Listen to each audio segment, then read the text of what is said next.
কাছে আসিস। আসসালামু আলাইকুম। 3 স্টার গ্রিন গার্ডেন থেকে স্বাগতম। তো আমাদের অনেক দর্শক আমার কাছে জানতে চেয়েছিলেন আঙ্গুর গাছ কীভাবে রোপণ করবেন। বন্ধুরা, আঙ্গুর গাছ খুব সহজেই রোপণ করার পদ্ধতি আপনাদের সাথে আমি শেয়ার করব। এই যে আমার সামনে যে একটা আঙ্গুর গাছ দেখতে পারতেছেন, যেটা কোড নেম আঙ্গুর গাছ। তো এই আঙ্গুর গাছে লাগানোর ক্ষেত্রে আমরা এখানে মালচিং মাথা তৈরি করেছিলাম এবং মালচিং ফিল্ম বিছিয়েছি। তো এই মাটি তৈরির ক্ষেত্রে আমরা জৈব সার এবং মাটি সাথে বায়োডার্মা আর কার্বোফোরান যেটা সেটা ইউজ করছিলাম। যে মাটিটা খুব ঝুরঝুরা, মাটিতে আমরা কোনো রাসায়নিক কেমিক্যাল ইউজ করিনি, শুধু চুন দিয়েছিলাম। চুনটা যাতে মাটির ক্ষার যে ওইটা যাতে না থাকে এবং মাটির উর্বরতা বৃদ্ধি করে। তো আমরা এই যে একটা গর্ত তৈরি করছি সমপরিমাণ, এই যে গাছটা যে প্যাকেটটা যতটুকু মাটি আছে ভাই, এতটুকু মাটি আপনারাই দিবেন গাছটা লাগানোর ক্ষেত্রে। এই যে যেমন এই পরিমাণে আমরা মাটি দেবো, এই পরিমাণে কখনো মাটি দেবো না, সেক্ষেত্রে গাছের জন্য জুলুম হয়ে যাবে। তো বন্ধুরা, এই যে আমরা এখন এই পলিটা সুন্দরভাবে এইভাবে টান দিয়ে খুলে ফেলবো। যদি একটু ধরে ধরে মাটি, এটা এই যে দেখেন কি সুন্দর শিকড় চলে আসছে। তো এই গাছটা আমরা যেভাবে নিলাম, তো এই যে এইভাবে মাটিতে আমরা বসাই দিলাম।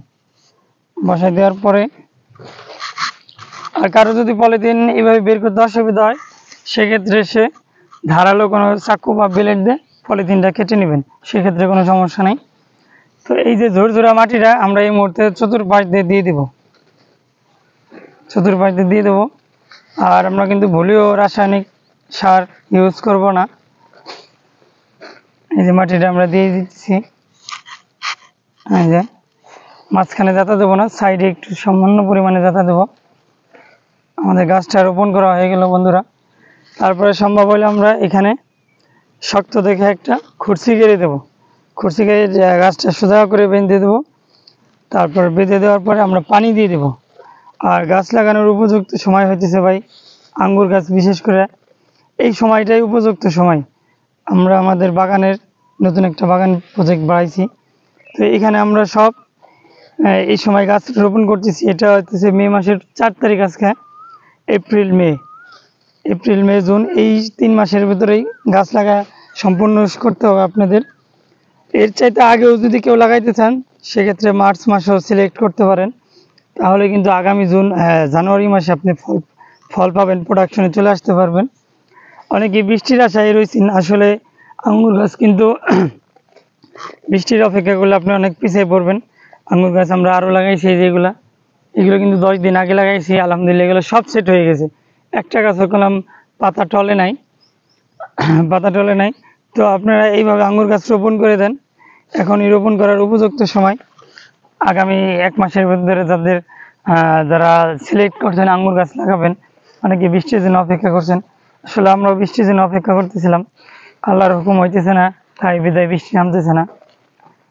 তো এইভাবে আপনারা গাছটা রোপণ করে দেবেন। অনেকেই ভাবেন যে আঙ্গুর গাছ লাগানো অনেক কঠিন, অনেক সার দিতে হবে বা অনেক মাটি দিতে হবে বা কী না কী দিতে হবে। আসলে ব্যাপারটা তা না। আঙ্গুর গাছ আর 5টা গাছের মতো একেবারে সহজ একটা গাছ। এটা রোপণ পদ্ধতি আপনাদের সাথে শেয়ার করলাম। আঙ্গুর গাছের যে মেইন ব্যাপারটা, সেটা হইতেছিল আপনার ট্রেনিং এবং প্রুনিং। এই জিনিসটা সঠিকভাবে যদি আপনারা করতে পারেন, সেক্ষেত্রে কিন্তু আপনি আপনার কাঙ্ক্ষিত ফল পাবেন সিজনে। আর এই ব্যাপারটা নিয়ে, ট্রেনিং প্রুনিং নিয়ে আমাদের ইউটিউব চ্যানেলে একাধিক ভিডিও আমরা আপলোড করছি। কারো যদি আরও জানতে ইচ্ছা হয়, সেটা আমরা আরও পর্যায়ক্রমে এই গাছগুলো যখন বড় হবে, এগুলো আমরা যখন ট্রেনিং নিব, আপনাদের সাথে ভিডিও শেয়ার করব এবং প্রুনিং করার সময় আমরা ভিডিও শেয়ার করব। সে পর্যন্ত আপনারা আমাদের পাশে থাকবেন, সাপোর্ট করবেন, লাইক কমেন্ট শেয়ার করবেন। ধন্যবাদ। এই আজকে ছিল আমাদের আঙ্গুর গাছ রোপণ করার সহজ পদ্ধতি। আপনারা এই পদ্ধতিতে ছাদে বা মাঠে বা আঙ্গিনায় এভাবে আপনারা আঙ্গুর গাছ রোপণ করবেন। টবের ক্ষেত্রে যে ব্যাপারটা, ওটা নিয়ে আমি আর একটা ভিডিও তৈরি করব। টবের ক্ষেত্রে সবসময় আপনারা যে ব্যাপারটা সবচেয়ে গুরুত্বপূর্ণ রাখবেন, টবের যে ফুটাটা একটু বেশি করে করবেন, যাতে আপনি এখানে মাটি দিলেন, গাছটা রোপণ করার সাথে পানি দেওয়ার সাথে যেন নিচ দিয়ে বের হয়ে যায়। পানি কিন্তু বেঁধে থাকলে আঙ্গুর গাছের শিকড় পচে যাবে।